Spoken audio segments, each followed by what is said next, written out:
the best day. So far, I had a kind of a rough morning. So I thought I would film this video because I thought it would cheer me up. That was the idea anyway, and I think it will. Hope you're having a good day. Welcome back. I apologize for the glare on my glasses. There's not, like, I don't know what if someone knows of a solution about the glare, whether it's the lighting or the glare, the sun, the way the sun is moving. No, my technical team is on vacation.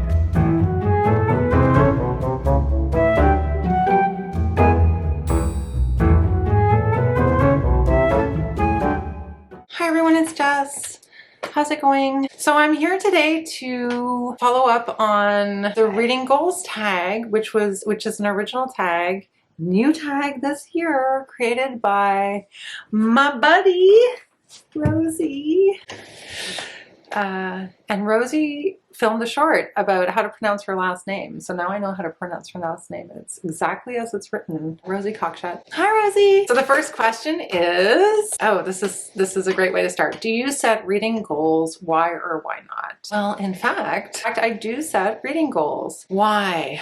I mean, I think there's a possibility that this could change over time because over the course of my life, I've been very pro-ambition and pro-goals. And then at other times in my life, I've been very anti-goals and anti-ambition. But right now I'm in a pro-goals phase. So I do find that setting goals is helpful, but they really have to be reasonable goals. The short answer to the question is yes, I set reading goals. And why do I set reading goals? Because it gives me something. It gives me some structure. It gives me something to aim for. It helps me stay focused. And I have a very strong sense of accomplishment when I meet those goals. So I like that feeling. So it's motivational. It's going to be more helpful if I have the questions in front of me. Oh, I was supposed to tag people for this. I haven't been on YouTube long enough to tag very many people. I don't know that many people. Who am I going to tag? Editing Jess will come back in and tag people. I officially tag anyone who wants to give this a go. So are your goals things that you absolutely aim to complete or more general themes you want to focus on? So this for me is a mix of the two. In my video, which I filmed for my 2022 reading goals, I had like a kind of general theme of wanting to read the Russians. So I've actually picked out 3 books that I wanted, 3 books by Russian writers that I want to read. But I wasn't very specific because even at the time of setting that goal, I just wasn't sure if I would feel overwhelmed just reading Crime and Punishment. Anyway, so yes and no is the answer to that question, but I also have the goal of like reading 5 books from authors that I discovered in 2021. And that's very specific, like the specific number, the specific author. When in the year do you set new goals? Well, I just set new goals for the beginning of 2022. I think that's pretty common. Sometimes though, because I'm a teacher, for those of you who haven't been around my channel, I'm a teacher. I mean, I think I say it in every video, I'm a teacher. Because I'm a teacher, I often though will set goals like my goal for the school year or my goal setting will take place in the fall. And then sometimes I also will set goals kind of in the summer. Like this summer, I want to A, B, C, D, and E. This summer, I want to read this book that I think of as a summer read or something like that. So yeah, maybe 3 times a year. I actually have a goal right now of reading a certain number of pages a day, but I don't think that satisfies the answer. I know it's a little bit insane. I'm being insane right now. Don't expect it to last, people. How many pages am I reading in a day right now? I'm trying to read 150 pages in a day, and I almost never meet that goal. Honestly, I never meet that goal, but I think because I have the goal of reading 150 pages in a day. I'm sorry, Rosie, I'm adding a question to your list. Because I have the goal of reading 150 pages a day, I usually do end up reading somewhere between like 75 and 100, which is really a lot more than I normally would. Like normally I would pick up a book and read like, I would make time in my day to only read like maybe 30 or 40 or 50 pages. Anyway, got off track there. Sorry. Do you have any long-standing goals that you aim for every year? If yes, what are they? I haven't been around BookTube for long enough. Long-standing goals. I mean, I guess it would be number of books.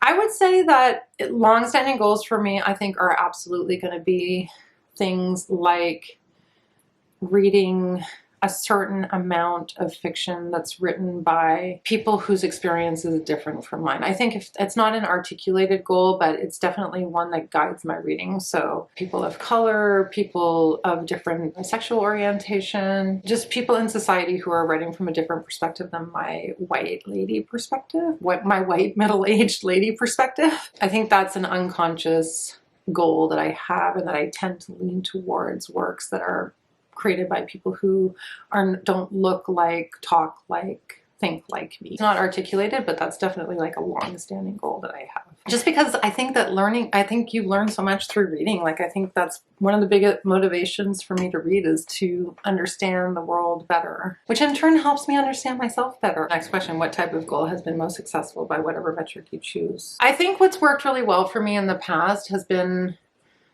I guess, like having a monthly TBR and having a goal of wanting to read certain books in a month, and then like presenting it to everyone and then being accountable for it. Like, BookTube has made me read a lot. Thanks, BookTube. So a certain number of books a month. I think that's been the most effective. What type of goal has not gone to plan? What went wrong? I mean, I tried to read War and Peace once. That was a disaster. First of all, the book is so heavy. You know, it's not like you can carry it around with. This was before I allowed myself to listen to audio. I think if it's really hard, I think if a goal is too difficult and you don't break it down into smaller chunks, like if I wanted to be successful at reading War and Peace, what I should do and what I've thought about doing, if I really want to read War and Peace, was to say I will read 100 pages of War and Peace every quarter and read it over 2 years. So I think that's when it goes wrong, is when you say, oh, I need to do such and such by such and such a time, and it's like virtually impossible to do. And then you give up because it's like you're really feeling so overwhelmed by the whole situation. So yeah, I can see the goal setting can be counterproductive if you're not careful. It definitely means like it's harder to mood read and stuff. Like, I think if you can create some flexibility in the way that you set your goals, like I said, the most effective goal for me was to say I want to read 150 pages a day, and I'm also loose about it. Like, if there's a day where things just have gone haywire and I haven't done any reading at all, it's not like I force myself to read like before I go to bed or something. It's just something that makes it a priority. It's casual. Yeah, it's casual. This is just for fun. You have to remind yourself that what you're doing is for your own pleasure, you know? And then if you can keep perspective. It's funny when we're talking about perspective today. I think it's really important to keep some perspective on goals, right? Yeah, if a goal's not fun, then you let it go. Like last year, I wanted to read three French books, and I managed to read one. And every time I was putting my TBR together and I was thinking about reading another French book, I mean, I even went to the store and I bought some French books. And then every time I was thinking about reading a French book, I just wasn't in the mood. So I just looked at it and I was like, yeah, I guess I'm not going to make that goal this year. What went wrong? Like, why did that go wrong?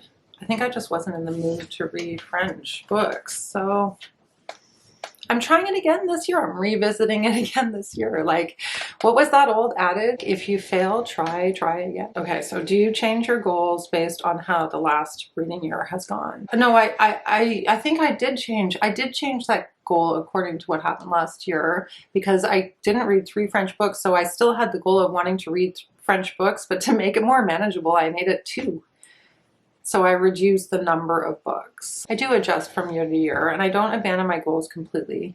If I don't do it, it just wasn't the right time. Maybe if I don't do that again this year, maybe I give up on the French thing for a little while. I think you have to have lots of room for flexibility, and you have to have a lot of grace with yourself around meeting goals. It's like, you know, restricting calories or something. Like, you can get obsessed.